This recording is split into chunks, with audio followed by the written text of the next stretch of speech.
I, s- It's fine, seriously. I started training in 1985 because I was extremely fat. I just walked into a gym because it gave first time free, enjoyed it. Within 6 months I did and won my first show. Within 18 months I won the British Championships, and it carried on from there. So when you say you're extremely fat, you mean what? You had a bit of puppy fat, or you were actually overweight? No, I was really, really overweight. I had pie crusts over my legs. They would sit over the edge of the toilet and you could have chopped them off. I was incredibly fat, incredibly fat. I'm 5'2" and I probably weighed around about 13 and a half stone. I'm still 5'2", obviously, and I probably weigh 12 and a half stone now.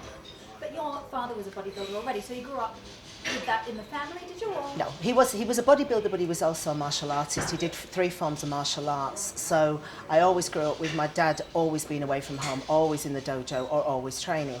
So it was something that was quite normal for me. And I've got pictures of my granddad, and he was actually a bodybuilder too. So it was in the family, but I didn't ever do it because of them. I did it because it was free, that's all. There was no other reason for it than the fact that the gym said first time free. How old were you then when you went? 25. My age now? Yeah. Oh, wow. And when you first started then at 25, what reactions did you get from people close to you, other than, I guess, your dad and your grandfather who understood the sport? Well, in fact, my family just thought it was something odd I was doing. I've always been odd, according to them. So they didn't really think very much of it. It was only when I said I was going to do a bodybuilding show that anybody really took any notice. I can't really say that anybody really took any notice until they thought I was going to do a show, because then it takes it to a whole new level. And bodybuilding really was so underground then that it really wasn't. Nobody really thought about it.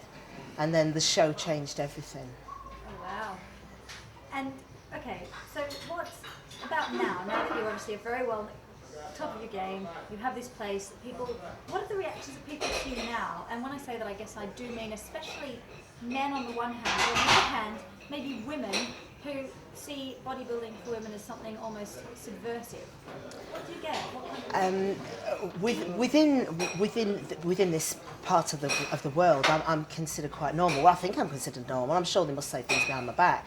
But when I go out and I'm in company that really doesn't understand this, it's really difficult. And what I find I have to do is, I'm usually nice anyway, but I have to be extra nice, especially to women. Men don't usually approach you, especially when they're a bit la-di-da, but women will approach you or say strange things. And then once they get to know you as a person, they tend to forget what you are. Then they start asking you questions about losing weight. Because once you explain to them you can actually eat more as a bodybuilder and still be quite healthy, they're usually quite interested in finding out what that is, even though they think eating more is one more burger. It's not. Go in for a closer shot. So I know you mentioned to me when I spoke to you the last time, I found really interesting that people around here have often said, oh, you look like a man. I just found that so funny. And you said, well, my reaction is, I mean, tell me about that. I found that incredible, but also hilarious. I mean, sometimes you get people that say things like, you look like a man, simply because they don't understand. Then you have to question whether their father looks like a man or their brother looks like a man. Because if they say, well, no, you look like a man, and you say, well, do I look like your dad? And they say no, they say, well, then your dad can't be a man. Because that's the way it is. Men look like men and women look like women. Obviously, they don't really understand what they're saying. They just think that muscles equate to being a man. But muscles equate to all of us. We're all born with muscles. It's just that I have slightly bigger muscles than normal. What's your idea, if you even think about this, about the ideal feminine beauty that is there such a thing, and what's your view of it? Feminine beauty. I find beauty in all sorts of things because obviously I know lots of people in completely different sports, and I know people that are outside the sport. A lot of my friends are outside the sport as well. Some of them are overweight, but they're still beautiful. They're beautiful in all different ways. Beauty just doesn't come from looking like a catwalk model or an airbrush picture on the front of a magazine, because nobody looks like that, and it's quite refreshing when you see something like the horrible side of magazines when they put them with the spots, because I think that makes everybody feel just a little bit more normal then. So I guess part of the last thing I'll ask you, I don't want to take the time, is how do you perceive your own body? As you began to change, I mean, we all have a we've all had a journey with our bodies, whether we were overweight and lost weight or were skinny and became, when you say you started off overweight, you say, and then you transformed your body. How do you perceive yourself? Did you see yourself becoming more beautiful or just more empowered? What was it about to you, the journey of changing your body? Your body as a bodybuilder changes quite on a regular basis, even now, because to take time off I would become what I consider fat, but the average person thinks I'm not. I don't ever see myself as perfect, and I don't think any bodybuilder does, because you're all striving for perfection, and perfection never ever comes because we're all so different. I'm scared of old age, but I'm only scared of old age because I think my joints won't take it anymore and I won't be able to do this sport. And I love this sport so passionately. And I love putting people through this sport because it makes them better people. Am I more empowered by it? Probably because I was a fat, overweight, tired housewife. And now I sleep 4 hours, 5 hours a day, and I do so much in my world. But I don't know whether I consider myself beautiful. I just don't. No, never. Even when you see these pictures of you? No, never. Never, ever. And the fact that people paint you as an image of ideal beauty? No, never. I just don't. I just do what I've got to do, and I do it well. I know I do what I do well. I know I market really well. I know I market for everyone that I work with really well.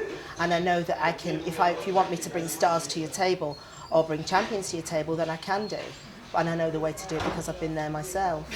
And I know I've got a big mouth, and I know that I can push things that way. And if they know if Kimberley's involved, then it usually will be good. Cool. Oh, cool. Say it. Yeah? Yeah. If that's, yeah.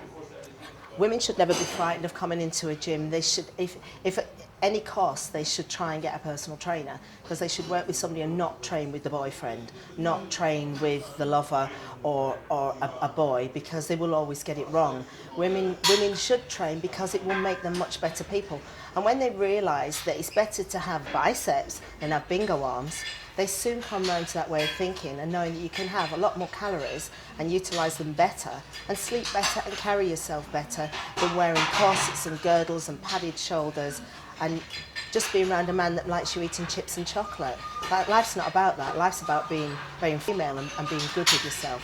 Oh, actually, that's an interesting question. You don't have to answer if you don't want to, but I think it's really something I would have asked you, because I tried my lips. I mean, I don't know your present situation, but how do men that you date, I asked you generally about men saying, oh, you're like this or whatever, but men that you're in relationships with, how do they feel about having a woman who does this kind of sport? It's difficult when you're with a man, because especially in my position, because people always interfere in your life. People always interrupt your life. So no matter where you are or whatever you're doing, people will just come up to you and butt in conversations. But the female bodybuilder as a whole, usually she's around somebody who respects and admires what she does. And therefore it works really well. But only in a gym, it's a little different. And being me is a little different, because everybody wants a piece of being me. And that causes a problems in my relationships, more so than me looking like this. But then if I didn't look like this, I wouldn't be me. And so it's all a big, terrible, vicious circle. So usually I'm single. But if I've got a man, it doesn't usually last very long, for one reason. But not because of that? No, good. no. They don't feel threatened? No, they don't. No. Men who feel threatened don't really come around me, or you can tell from the get-go that it's all a game or it's all a bet or something. But really, they don't. Them type of men don't usually bother me. I'm too high up in the pecking order for that. Not trying to big note myself, that's just how it is. Yeah. But my younger girls, they do get it. They get the ones that want to arm wrestle them and things like that. Yesterday I had a couple of guys in Hackney that wanted to arm wrestle me.